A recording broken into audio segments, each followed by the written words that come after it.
Alexa పలానా పాట పెట్టు అనగానే వినిపిస్తుంది. హే సిరి వాతావరణం ఎలా ఉంది అంటే వెంటనే చెప్పేస్తుంది. కారణం ఆర్టిఫిషియల్ ఇంటెలిజెన్స్ ఏఐ.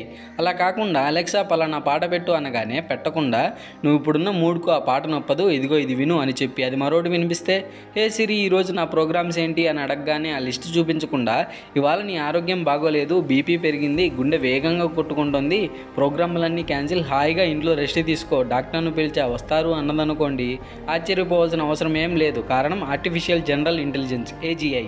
ఏఐని దాటి ఏజీఐ వచ్చేస్తుంది. మనిషిలా ఆలోచించి మసులుకునే మేధే ఈ ఏజీఐ. కృత్రిమ మేధలో వేగంగా సాగుతున్న పరిశోధనల వల్ల ఏజీఐ ఆవిష్కరణ త్వరలోనే జరుగుతుందనే ఊహాగానాలు శాస్త్ర రంగంలో ఊపందుకున్నాయి.